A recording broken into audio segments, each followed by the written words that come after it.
Figure. Mate. Men's Duo. Run. Hola, ¿qué tal? Amigos y amigas del software libre. Bienvenidos a una nueva edición de Compilando Podcast.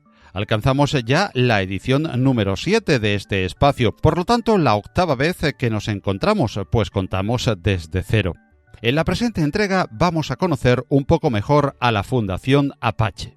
Una fundación que no solo está detrás del archiconocido servidor web, sino que redactó y patrocina una de las más extendidas licencias de software libre y está detrás de algunos de los más innovadores y punteros proyectos a nivel mundial, así como de conocidos por todos como OpenOffice. Para conocer más de la Fundación Apache, hemos tenido el gusto de charlar con Ignasi Barrera, miembro de esta fundación en España, de los 600 repartidos por el globo. Y en el apartado La Noticia hablaremos de una efeméride, y es que las efemérides se convierten en noticia cuando alcanzan a ser el cumpleaños de un gran personaje en una comunidad. ¿Y quién puede negar que uno de los personajes más populares en el mundo GNU Linux es Tux? O Tux, como prefieras, yo lo usaré indistintamente. Entre los meses de mayo y junio de 1996 nació la idea de la mascota de Linux y se le puso nombre. Su cuna no pudo ser otra que la propia lista de correos donde se desarrollaba el kernel, por aquel entonces en su versión 2.0. Allí se debatió sobre él, figura, su nombre y su diseño, que fue hecho con la primera versión del popular editor Jim. Conoceremos mejor a Tux con la intención de celebrar su cumpleaños. Y la música de cumpleaños feliz no sonará solo por Tux, sino que también quisiera que sirviese de felicitación a un podcast que es referente en la podcastfera linuxera, Podcast Linux, dirigido por el amigo Juan Febles. Un excelente podcast que en su primer año de vida nos ha llenado a todos de extraordinario contenido sonoro y que ha venido a convertirse en bandera de podcasts sobre el mundo GNU Linux. Queremos felicitar sinceramente a Podcast Linux y al gran podcaster y gran persona que es su director, Juan Febles, en su primer aniversario que se celebra el 1 de julio. Felicidades, Podcast Linux. Felicidades, Juan Febles. Y con este código ya escrito, pasamos a compilar la edición número 7 de Compilando Podcast.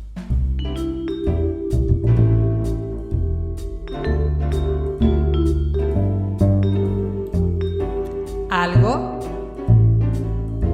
alguien.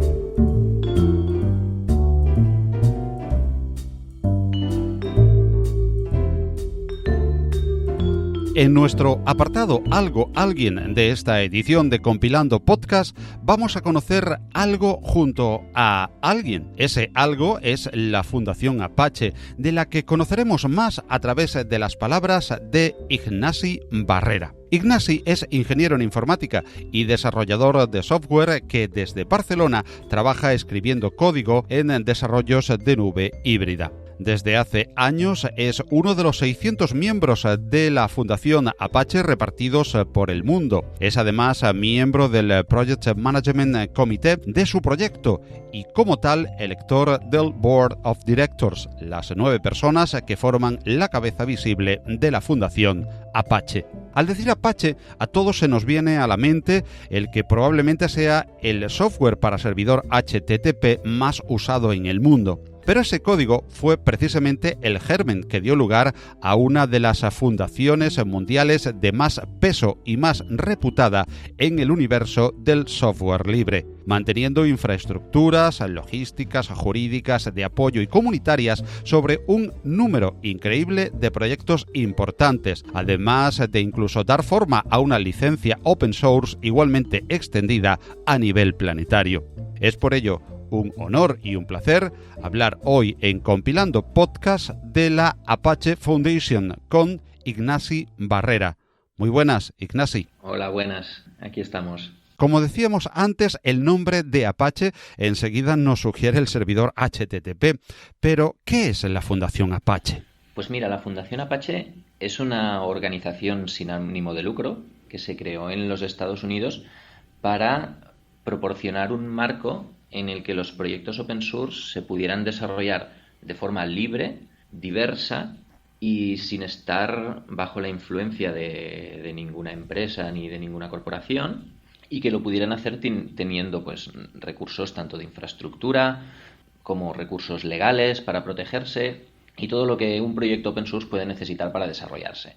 Se creó la fundación básicamente para dar un espacio a que los proyectos open source se pudieran desarrollar. ¿Cuáles son los proyectos que podrías destacarnos de los patrocinados por Apache? Principalmente destaca el proyecto, el Apache Web Server, el HTTPD, es el proyecto que todo el mundo conoce, ¿no?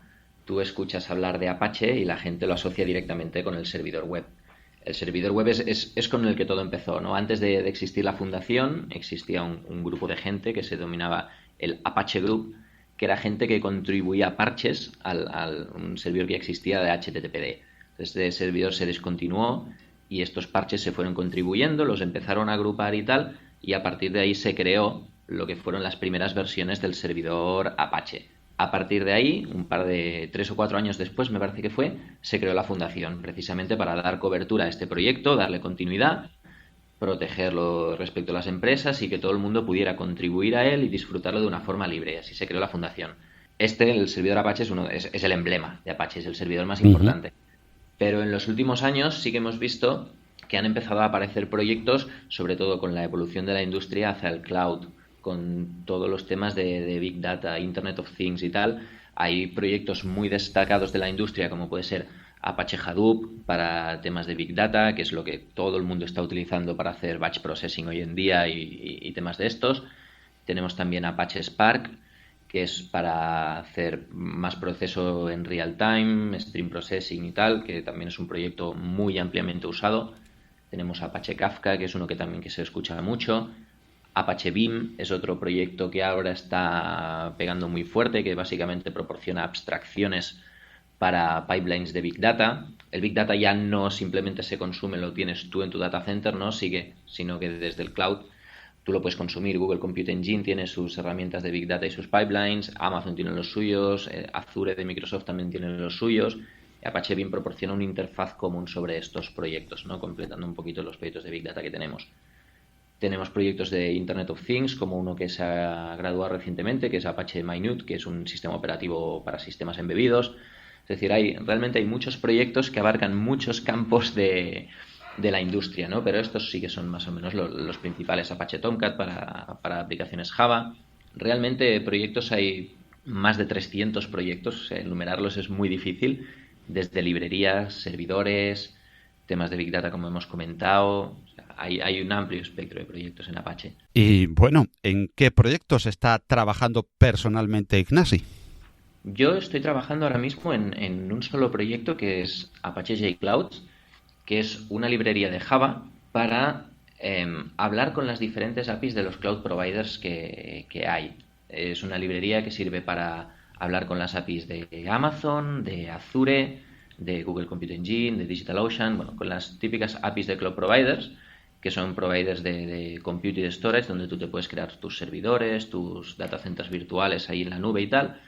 Y JClouds es una librería Java que lo que te hace es te permite escribir código y con el mismo código escrito hablar con Amazon, con Google, con cualquiera. De manera que tú escribes el código para desplegar tu infraestructura y montarte lo que quieras y ese código te va a funcionar con cualquier cloud. No tienes que casarte con nadie, ¿no? Es un proyecto con el que intentamos quitar el vendor lock-in sobre los proveedores de cloud, porque bueno, nunca se sabe, ¿no? O sea, igual por precio, los precios ahora últimamente cambian mucho, igual algunos ofrecen algunas features que tú necesitas que no tienes, pues el vendor lock-in es algo que intentamos evitar. Y este proyecto de JClouds proporciona a los desarrolladores una API muy limpia, muy sencilla, para que puedan escribir código para crear la infraestructura en cualquier cloud. Y en eso estamos con Apache JClouds. La palabra cloud es clave en cada una de las entrevistas que últimamente realizamos en podcasts dedicados al software libre, en eventos como esta última Open Expo donde nos encontramos Ignasi y yo. El cloud, el Internet of Things es evidentemente, creo que el futuro, no sé si Ignasi lo compartiráis, lo hago a modo de pregunta, el futuro de la computación, y parece que lo que hasta ahora era el rey, el escritorio, va relegándose a un segundo plano dedicado a desarrolladores, administradores de sistema o requerimientos muy concretos de producción de audio, vídeo, etcétera, ¿verdad? Sí, por supuesto. Ahora, hoy en día, todo, no es que todo se haga en la nube, ¿no? Pero una de las necesidades de cualquier aplicación que tú desarrolles es que pueda escalar, porque enseguida va a tener demanda de muchos usuarios. Tú haces una aplicación de móvil para dispositivos móviles y a la que tenga un poco de éxito, pues necesitas una infraestructura que pueda soportar toda la demanda que va a tener, ¿no? Entonces, esta elasticidad, capacidad de escalar, la proporciona tener la infraestructura en la nube. De la misma manera que con Internet of Things, que ahora que estamos hablando de Connected Cars, los coches inteligentes, pues las neveras, cada vez más dispositivos, cámaras de seguridad y tal, todo esto está conectado en Internet y necesita pues una serie de infraestructura que no se podrían tener en un data center convencional o sería realmente muy, muy caro. Entonces, pues la gente y la industria se está moviendo a un modelo más en la nube que es básicamente pagas por lo que utilizas y permite escalar pues o puntualmente o de forma permanente, pero de una manera más económica. Entonces, absolutamente el tema de la nube, el Internet of Things,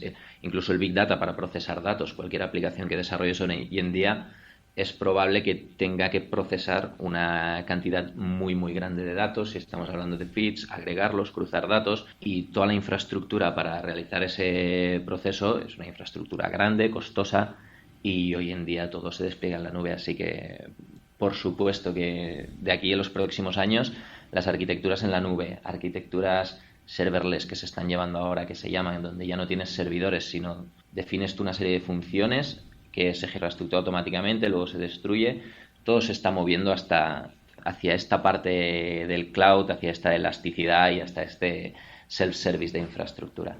Se dice de la Fundación Apache que se organiza como una meritocracia. ¿Cómo se aplica esto? ¿Cuál es la organización interna de la Fundación? Sí, de la meritocracia se habla mucho y a veces no se entiende bien. Es decir, meritocracia, básicamente, la forma que tiene alguien de formar parte de un proyecto o contribuir a un proyecto y ser parte de él es a través del mérito. El mérito nosotros lo entendemos como gente que contribuye al proyecto en cualquiera de las formas que le benefician. Ya puede ser arreglando bugs, contribuyendo código, parches, desarrollando nuevas features o contribuyendo documentación, o simplemente participando en la lista de usuarios, ayudando a otra gente, respondiendo preguntas, dudas que pueda tener otra gente. A menudo la meritocracia se concibe como algo, ¿no?, que solo pues un muy buen programador puede tener mérito porque desarrolla pues algo chulo, algo currado y tal. No, o sea, en Apache la meritocracia en un proyecto básicamente es contribuir al proyecto de una manera que al proyecto le sirva y sea beneficiosa para él, en cualquiera de las formas, ¿no? Hay proyectos que tienen committers que no son técnicos, que simplemente escriben documentación y ayudan a los usuarios. Entonces, dentro de un proyecto Apache hay varios niveles en que la gente se puede involucrar. El primer escalón en la meritocracia es llegar a ser un committer. Que un committer son aquellas personas que tienen acceso de escritura a los repositorios de código y pueden modificar el código del proyecto, pueden modificar la web y los recursos del proyecto. Entonces, cuando la gente contribuye mucho a un proyecto, la gente del proyecto lo ve y se la suele nominar e invitar a que se hagan committers. El siguiente paso, cuando eres committer, es entrar a formar parte de lo que llamamos el PMC, que es el Project Management Committee. El Project Management Committee es una serie de committers del proyecto que se encargan de velar por la dirección técnica del proyecto. Ya puede ser el roadmap, ya puede ser pues qué features se incluyen, cuáles no, y todo este tipo de cosas. Todas las decisiones se toman por consenso, siempre, ¿no? O sea, cuando se tiene que, por ejemplo, quitar soporte para algo o añadir soporte para algo o algo que puede ser, pues, que no todo el mundo esté de acuerdo, siempre se hacen votaciones y se resuelve todo por consenso, ¿no? Pero la gente que tiene binding votes, que llamamos, ¿no?, que son los votos que realmente tienen peso, son los miembros del PMC. Cuando un committer lleva tiempo en el proyecto, se les suele invitar a formar parte del PMC. Y el PMC es el encargado de velar tanto por la dirección técnica del proyecto como para reportar al board cómo va el proyecto, velar que el proyecto se desarrolle en base a la cultura de Apache, a la forma que tiene Apache de operar. Por ejemplo, lo que decíamos, que todas las decisiones del proyecto se tomen por consenso, que todas las decisiones se tomen en público, que esto es muy importante. Nunca se toman las decisiones en un proyecto Apache de forma privada en una habitación cara a cara, sino que siempre se toman en la lista de correo, de forma pública, con un tiempo, de modo que todo el mundo tenga tiempo y la oportunidad de participar, ya sea que viva en Nueva York, en Japón o donde sea. Entonces el Project Management Committee se encarga de velar por esto y a través del mérito pues puedes llegar a ser miembro del Project Management Committee. O sea, sería la parte técnica de la fundación, ¿no? Serían los organismos que velan por la parte técnica de los proyectos. Aparte de esto, está la parte operacional de la fundación. La parte operacional la forman el Board of Directors, que son 9 personas, los officers y los miembros. Los miembros de la fundación también son elegidos por meritocracia y son elegidos por otros miembros. Ahora mismo creo que la fundación tiene alrededor de 600 miembros o algo así, y todos estos miembros han sido nominados por otros miembros. No hay manera de pertenecer a la Fundación Apache como miembro sin que te haya nominado otro. Tú no puedes decir, oye, yo soy tal empresa, me interesa colaborar con Apache, quiero ser miembro, quiero tener un asiento en el Board of Directors, te voy a sponsorizar, voy a darte dinero. Eso no puede suceder. La Fundación Apache es una organización sin ánimo de lucro de los Estados Unidos y en sus estatutos están diseñados para que esto no pase. Entonces los miembros básicamente son los individuales que por mérito lo han llegado a ser, y una vez al año se reúnen y votan y eligen a los nuevos miembros en base a lo que han visto. Pues gente que ves que va más allá de su proyecto y ayuda a varios proyectos, o gente que va a eventos y habla sobre Apache, o ayuda a organizar algún evento de Apache, o ayuda a cosas estructurales de la fundación, ¿no? Cuando eso pasa, los miembros lo ven y lo notan, se suele proponer a esa persona que invitarla a ser miembro de la fundación. Eso se hace una vez al año, se eligen los nuevos miembros y también se elige a los miembros del Board of Directors, ¿de acuerdo? Entonces los 9 directores de Apache son elegidos siempre por el membership. El membership es el que tiene el poder y el control sobre la fundación. Y bueno, este poder lo ejercen eligiendo al board. El board es el que se va a encargar de llevar las políticas de la fundación, así como, por ejemplo, plantear cómo quiere que esté la fundación en 5 años, planificar el budget, hablar con sponsors, bueno, y básicamente velar porque la fundación continúe operando. Asignar pues eso, presupuesto para infraestructura, velar por la infraestructura, por todos los servicios de Apache.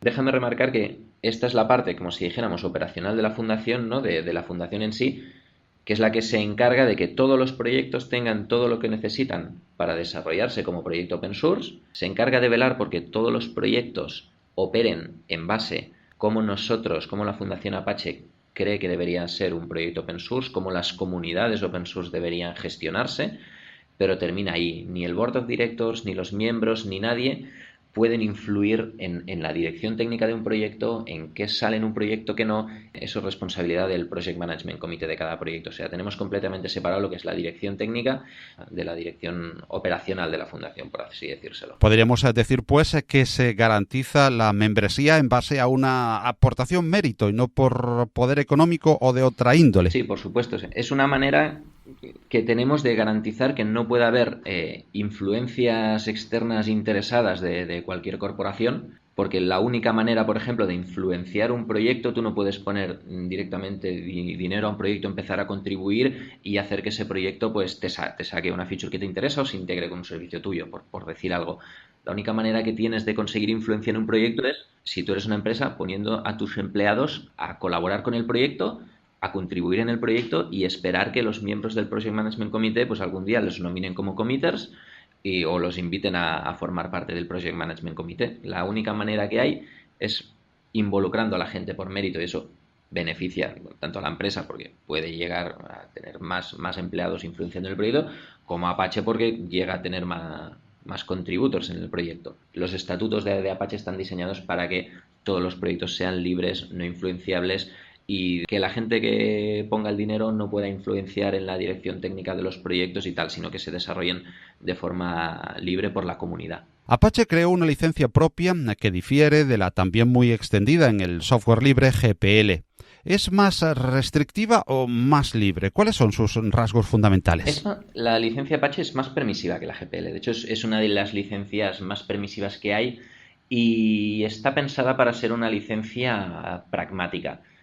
Lo que se perseguía con la licencia Apache fue crear una licencia que permitiera usar el software libre, desarrollar el software libre, protegerlo como open source como tal, pero no limitar su uso ni limitar dónde puede utilizarse. La GPL, por ejemplo, es una licencia que está bien, yo no soy contrario a la GPL. Al final, cada uno es libre de usar la licencia que más le convenga para su proyecto y habrá proyectos que les convenga una licencia u otra. Eso es a gusto del consumidor.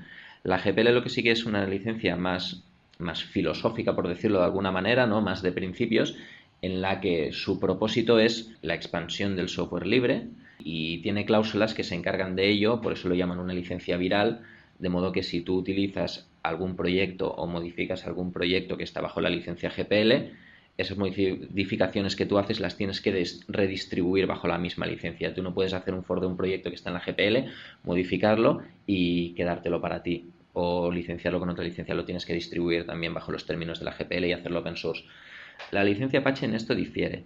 Tú puedes coger un proyecto Apache, forkearlo, cambiarlo, utilizarlo para el software privado de tu empresa, no redistribuirlo y eso ya está bien. O sea, nosotros lo único que se pretende con esta licencia es promover el desarrollo de software open source, pero que la gente lo pueda utilizar para fines comerciales si quiere, que pueda utilizar el software para lo que necesite. Lo que persigue es eso, de una manera, pues decimos pragmática, porque con esta licencia, oye, lo vas a poder usar donde quieras sin tenerte que preocupar de mucho más. Y la otra diferencia importante con la GPL es que sí que tiene cláusulas exclusivas respecto a las marcas registradas y tal, que un proyecto Apache, son marcas registradas de Apache, la marca sí que no se protege contra el uso o el abuso de las marcas registradas, tiene una cláusula específica al respecto.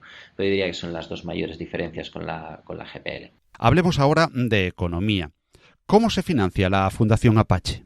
La Fundación Apache es una fundación que, aunque no lo parezca, está formada exclusivamente por voluntarios y el financiamiento se hace básicamente a través de sponsorships y de donaciones.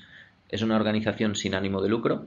Como decía antes, no puede venir una empresa y pagar dinero para sentarse en el board, lo único que puede hacer es donar dinero y realmente la fuente de ingresos de Apache son las donaciones que hacen las empresas. Nosotros no vendemos servicios, la fundación no vende productos, no comercializa la propia fundación con sus proyectos, simplemente los pone a disposición del mundo y se financia a través exclusivamente de donaciones.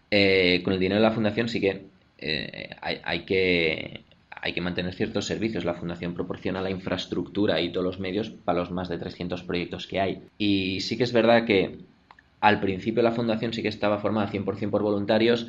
A medida que la fundación ha crecido, sí que es cierto que creo que hay menos de 10 personas, por eso que sí que cobran por la fundación, pero principalmente son personas que mantienen la infraestructura viva 24/7. Pues si no, al nivel de proyectos que tenemos y la escala que estamos teniendo ahora mismo, la fundación no podría crecer. Pero para que te das una idea, esto que digo, la gente que cobra, que mantiene la infraestructura, no hay ningún miembro de la fundación que cobre por ser miembro, ni miembros del Board of Directors que cobren por ser del board, ni el presidente de la fundación cobra de la fundación por ser el presidente de la fundación. Es decir, la poca gente que cobra para mantener la infraestructura viva y poco más. Uno de los primeros proyectos de software libre donde Microsoft entró con fuerza como contribuyente fue Apache. ¿Qué piensa Ignasi de este interés acelerado y cada vez más intenso de la firma de Redmond por el open source? Yo lo veo como no solo Microsoft, sino todas las grandes empresas. Yo creo que se están dando cuenta que la forma que funciona hoy en día bien de desarrollar proyectos de software es el software libre. Es decir, la industria donde la innovación sucede en la industria es en los proyectos de software libre. Tenemos ahora proyectos como los que comentaba antes, como Apache Spark, Kafka, Hadoop en su día fue bastante innovador en esto, que todo esto no se podía haber llevado a cabo si las empresas como Google hubiera hecho públicos pues los papers sobre Big Data que hizo públicos, o las empresas entre ellas no hubieran empezado a colaborar entre sí para desarrollarlo. La innovación sucede en el mundo del open source, donde diferentes empresas se pueden poner a colaborar simplemente en pensar y definir cómo será la tecnología del día de mañana, más que quedarse en los propios guetos de sus empresas desarrollando algo que nadie va a poder ver cómo está hecho hasta que quizá pues sea un producto más acabado y tal, cuando todas las empresas del sector pues igual están colaborando en algo y la industria tira para ahí porque puede ver cómo se está desarrollando desde un principio, ¿no? También los propios desarrolladores, ahora cuando tú tienes que adoptar un software u otro, una librería u otra para tu proyecto, utilizar las cosas, siempre miras primero algo que sea open source, ¿no? Porque el día que tengas un problema ahí o no haya documentación o tengas que arreglar algo, tener acceso al código, tener una comunidad con la que tú puedas hablar y decir, oye, aquí está este problema y tal, es algo que ayuda muchísimo. Pero yo creo que todas las empresas, no solo Microsoft, sino todas las empresas grandes se están dando cuenta que lo que la gente busca son proyectos open source, porque es donde el desarrollo se hace más rápido, tu visión puede ser contrastada con la visión de otras empresas y al final es donde la tecnología, al final, se desarrolla para el día de mañana. La innovación y la tecnología en general que va a mover el día de mañana se desarrolla en proyectos open source donde las empresas colaboran entre ellas. Hay una pregunta que todo desarrollador amateur tenemos en mente cuando hablamos con profesionales para los que el código es un modo de vida, y me vas a permitir que te la haga, Ignasi. ¿Qué lenguajes usas? ¿Qué editores oídes y desde qué distribución? Pues mira, yo en el trabajo principalmente utilizo Fedora. Todo lo desarrollo en Fedora, Ubuntu Fedora, pero mira, últimamente me ha dado por Fedora. No es que tenga una preferencia extrema por ninguna distribución, sí que hace años tenía mi Debian súper tuneada y tal, pero ahora básicamente utilizo Fedora por comodidad porque es una distribución pues que está muy al día y realmente no tienes que romperte la cabeza configurando nada, y utilizo Fedora.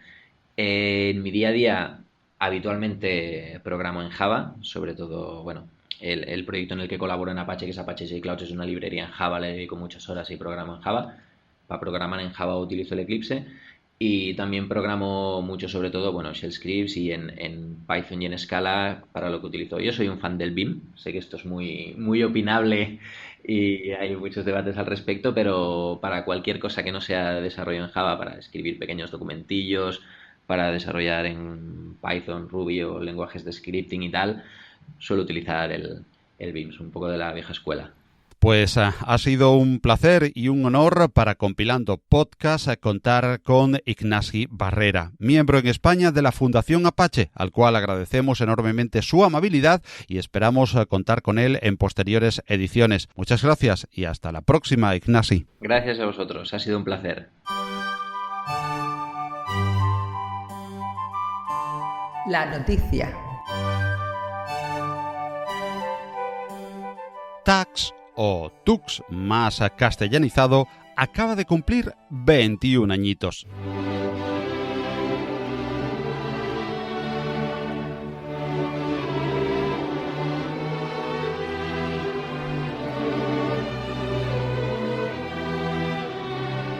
Sí, la famosa mascota de Linux, que fue creada 4 años después de que saliera la primera versión del kernel, se nos hace mayor y nos pareció en Compilando Podcast que puede ser una buena excusa tomar el mes del cumpleaños de Tux para conocerle un poco más a fondo.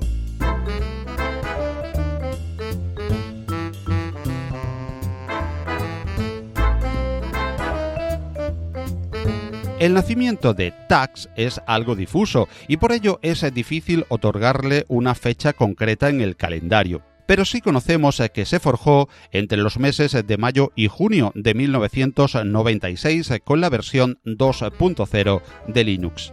En aquel mayo de 1996, cuando la segunda versión del kernel empezaba a darle un empuje extraordinario al conocimiento del sistema, se empieza a plantear en la propia lista de correos de desarrollo del núcleo la necesidad de ser representados con un logo o una mascota que vaya más allá de un triángulo o una figura geométrica con la leyenda Linux 2.0.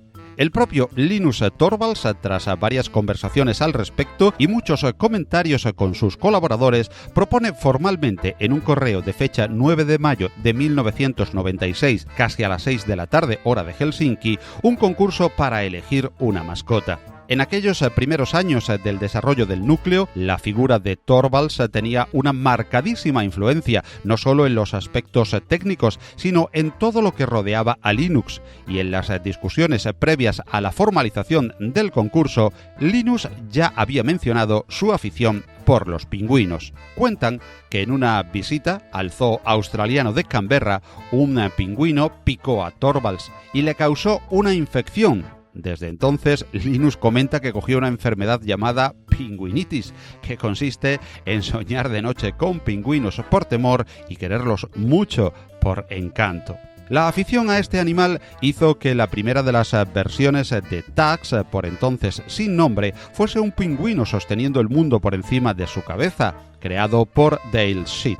Al padre de Linux no le entusiasmó la idea de un pingüino tan forzudo y potente, pues tenía la imagen de estos palmípedos como seres entrañables, algo grotescos y simpáticos. Por ello, en el correo antes mencionado de citación al concurso, puede leerse que Torvalds piensa que el animal debería estar en una pose más relajada y comenta literalmente, como si acabara de darse un atracón de arenques. Con estas premisas, a Tags le vemos sentado, con una aleta ligeramente en la panza, bien prominente, y con una cara de satisfacción como si realmente se hubiese hartado de arenques. El autor de esta imagen, que no fue la ganadora del concurso, es Larry Edwin, que realizó la mascota de Linux tal como hoy la conocemos, con la versión 2.0 del kernel y la primera versión del software Gin, tan extendido y usado hoy en GNU Linux. La imagen recibió el beneplácito del dictador benévolo, como algunos llamaban a Linus Torvalds, y empezó a estamparse en las carátulas de las distribuciones. Así fue como la imagen de Edwin se convirtió en la ganadora, pero por aclamación popular. Lo del nombre también tiene su historia. Estuvo a punto de llamarse Homer y también Lini. Véanse los emails de junio del 96 en la lista de correos del kernel para saber cuán entusiasmados estaban todos con la mascota y los nombres que más gustaban. Aparte de Homer, o Homero, como quieran, o del mencionado Lini, un nombre se coló entre estos, más pujantes al principio, y fue el de Tuxedo. Tuxedo es como se llama al smoking en inglés, y su abreviatura es Tags. Tomando de nuevo como fuente la lista de correos de desarrollo del kernel, podemos leer cómo a media tarde del 10 de junio de 1996, James Hughes decide que no solo es el parecido cómico del pingüino con la prenda de vestir, sino que Tags puede leerse como un acrónimo de Torvalds Unix. Y así es como nace Tags y recibe el nombre en el ya lejano junio de 1996, hace 21 años.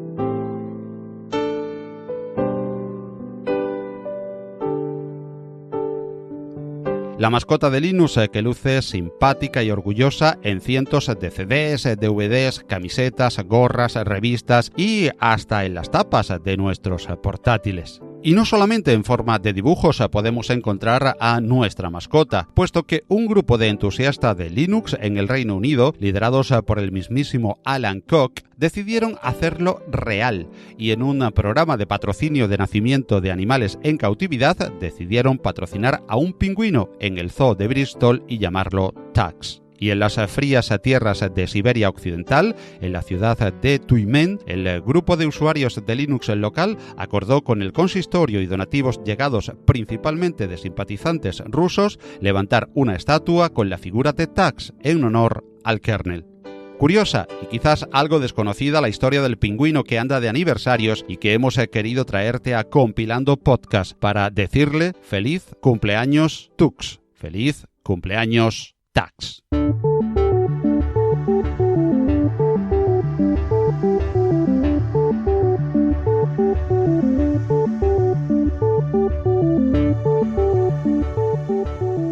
Y hasta aquí esta nueva edición de Compilando Podcast. Esperamos que hayas pasado un rato agradable en nuestra compañía y si quieres colaborar con nosotros y que más personas puedan conocer estos contenidos, puedes hacerlo suscribiéndote al podcast a través de los canales habituales y comentando tu parecer sobre el podcast en general o alguno de los temas en particular. Suscríbete u opina a través del principal canal del programa, nuestra web, compilando.audio, en iVoox, Spreaker o en el canal de YouTube donde subimos los audios por si te es más fácil en ese formato. También puedes encontrarnos en el excelente directorio de podcast, podcast.com, podcast con K. Igualmente, es muy importante tu valoración y comentarios en una plataforma como iTunes, puesto que la mayoría de los podcatchers usan la sindicación a esta plataforma a la hora de buscar podcast, por lo que con ella, quizás poco linuxera en sí, pero sí un buen instrumento para dar a conocer los contenidos de GNU Linux a través de este podcast al público en general. Te esperamos pues en iTunes también y agradecemos tu valoración. Puedes contarnos lo que desees sobre el podcast o GNU Linux igualmente a través del correo del programa redacción@compilando.audio, en Twitter como @compilandopodcast y en Mastodon como @PacoEstrada. Contacta también con nosotros en la página de contacto de nuestro sitio web compilando.audio. Todo el contenido de este espacio se licencia como Creative Commons, la misma licencia que rige para la música que aquí oyes y que está servida de los magníficos sitios musopen.org e incompetech.com bajo la producción de Kevin MacLeod. Empezamos ya a preparar nuevos contenidos para ti y ofrecértelos en la próxima edición de Compilando Podcast. Muchas gracias por tu atención y hasta nuestro nuevo encuentro en la red. Disfrutad de mucho y buen software libre, que lo hay. ¡Hasta luego!